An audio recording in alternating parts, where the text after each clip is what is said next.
Hola, bienvenidos, bienvenidas a un nuevo video. Hoy voy a tocar un tema que realmente sé que va a tocar fibras, va a incomodar a personas y otras seguramente se van a sentir identificadas.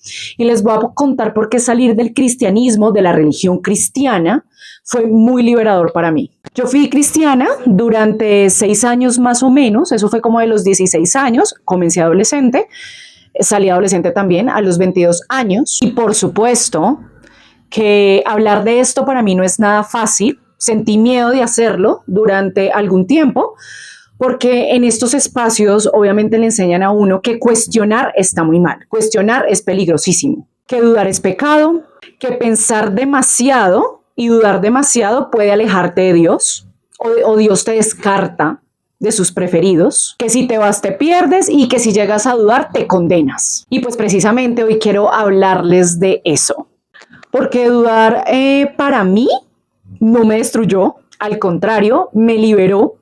No estoy haciendo este video para hacerlos dudar de su religión o que se alejen de su religión, para nada. No necesito que todo el mundo piense como yo pienso, qué pereza además. Pero por supuesto sí quiero hablar de algo que para mí fue doloroso, se volvió peligroso también en mi camino, agotador y también profundamente violento emocionalmente y mentalmente. Y también cómo salir de ahí me permitió volver a mí. Porque bueno, yo no dejé la iglesia o me retiré de ahí para irme al pecado, sino porque, parce, a lo bien, yo necesitaba libertad, necesitaba respirar. Obviamente me fui con miedo, o sea, me fui con muchísimo miedo porque dije, ¿y ahora cuál va a ser mi lugar seguro? ¿Será que en serio Dios me va a odiar y Dios ya no me va a volver a ayudar?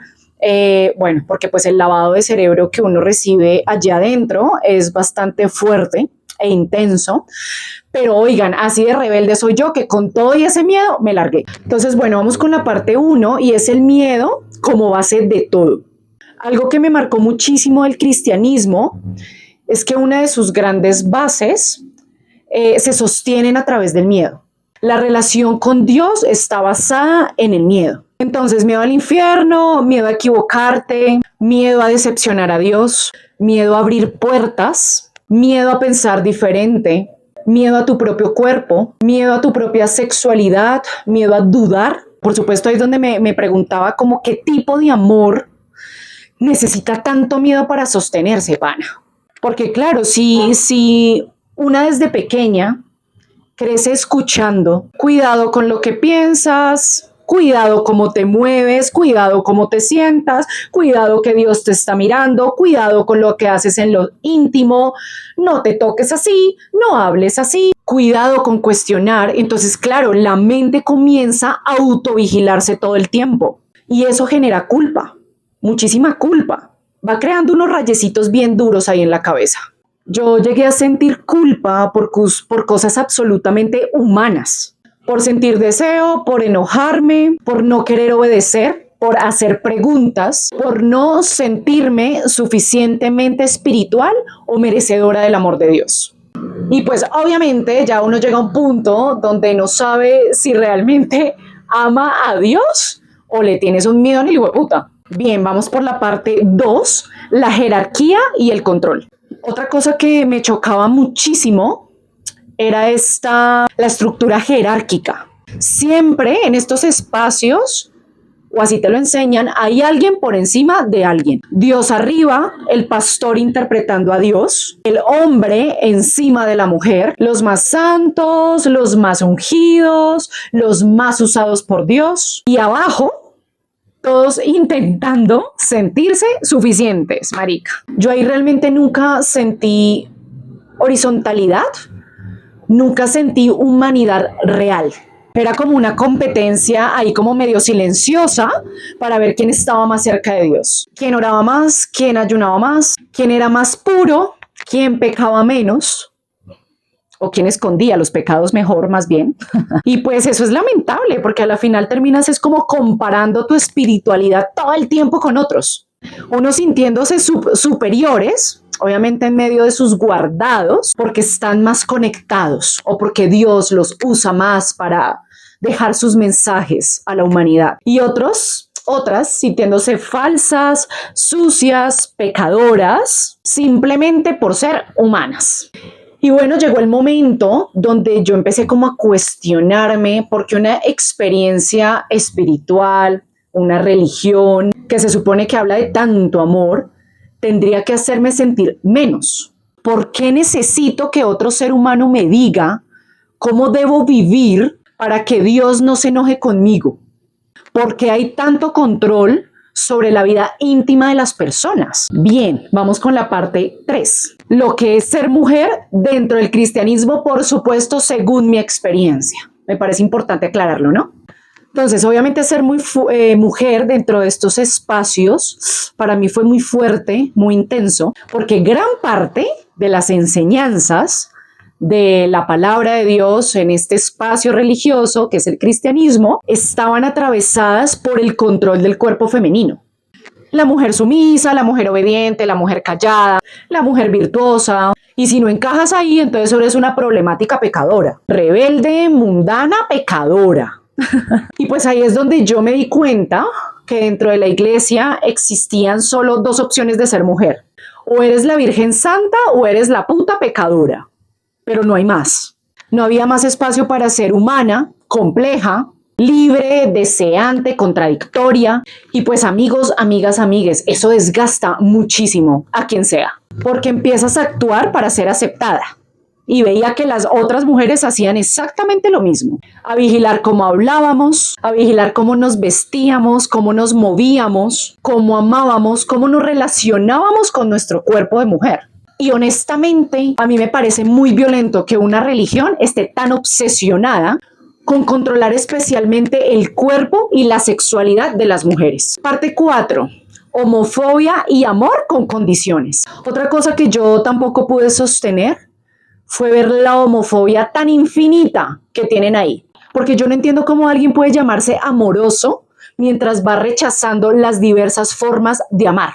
Y sí, obviamente muchas personas ahí tienen el discurso de no odiamos al pecador, odiamos al pecado.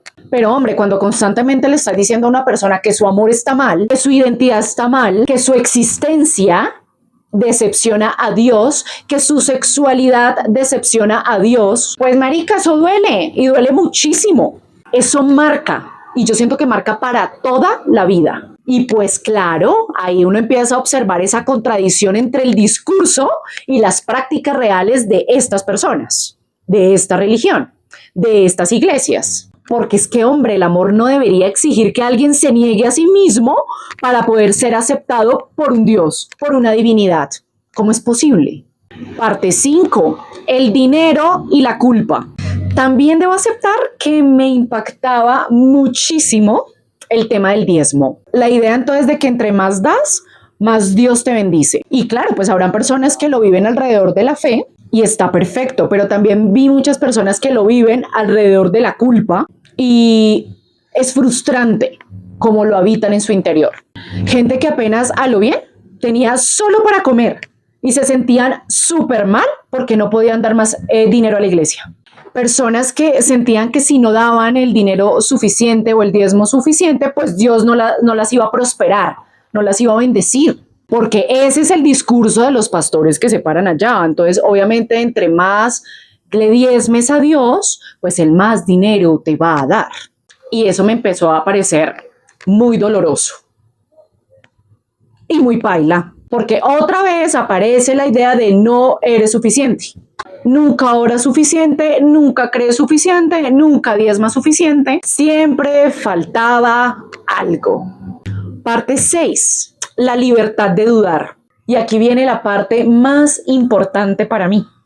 Yo crecí creyendo en estos espacios que dudar era peligroso, que cuestionar era peligroso. Pero justamente la duda fue lo que me devolvió a mí misma. Perdonarán la alarma que está sonando por allí en la calle.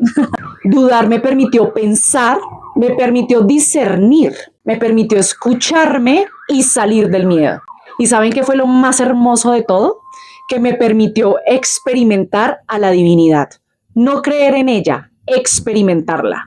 Que eso hace toda la diferencia. Y ya no como un ser lejano, como ese papá que me está vigilando todo el tiempo, no como alguien listo para castigarme, no como una autoridad patriarcal observando cada error que cometo, sino como algo vivo, presente dentro de mí, dentro de otros, dentro de la naturaleza, dentro del amor real, dentro de la conciencia. Y por primera vez sentí lo que era la espiritualidad, el amor, sin sentirme vigilada, sino sostenida y amada.